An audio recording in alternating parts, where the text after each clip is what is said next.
Hello everyone! Ito, mag-bake na naman tayo ng ating napakasarap na fudgy brownies. Napakasimple lang po to guys. Samahan nyo ako. Let's go!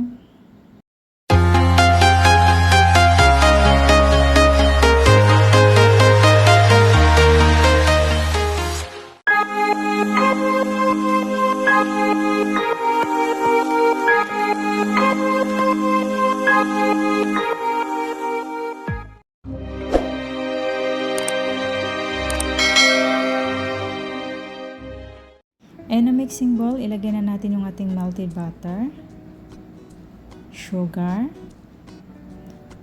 at i-whisk lang natin to until become white and fluffy.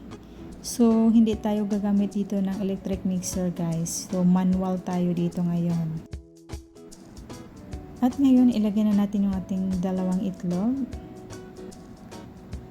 So, i-whisk lang natin until well combined at ilagay na din natin yung ating vanilla essence. At ilagay na din natin yung ating melted chocolate. So, napakasimple lang po ito na recipe guys. So, i-mix lang natin to ang ating melted chocolate until well combined sa ating mixture. Until yung texture ganyan na siya. At ngayon, ilagay na natin yung ating chopped dark chocolate.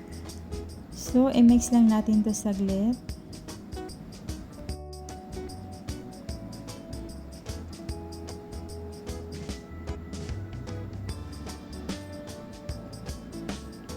At ngayon, ilagay na natin yung ating all-purpose flour, cocoa powder, at yung ating salt. So, i-sieve natin to guys para wala pong lump yung ating mixture.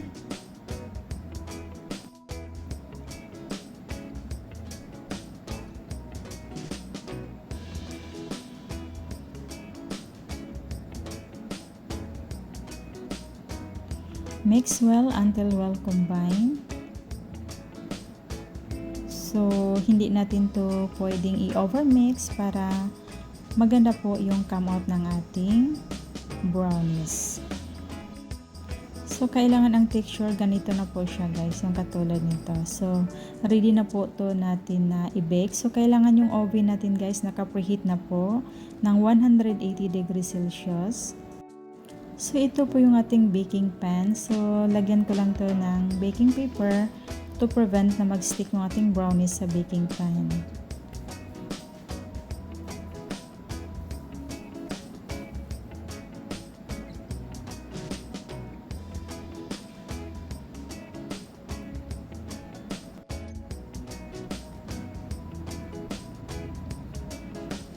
So, ngayon, ready na po to siya guys. So, ilagay ko tong cutter niya para pag once na maluto na siya, ready na po yun. Hindi na tayo mag-cut nito.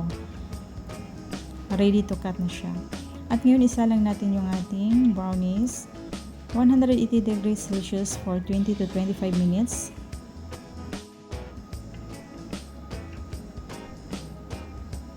At ito na po yung ating brownies. So, tanggalin lang natin to guys, yung cutter niya. And this is it, ang come out ng ating fudgy brownies. So, yun ang pagka-cut niya guys is balance. I mean, yung maganda yung pagka-cut niya kasi nga meron po siyang cutter.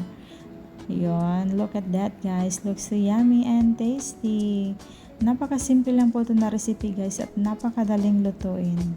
So, yun, tingnan nyo naman guys. Wow, so yummy. So, sa mga mahilig po mag-bake dyan, itry nyo po to na recipe. Baka magustuhan po to ng mga kids or adults. So, thank you for watching.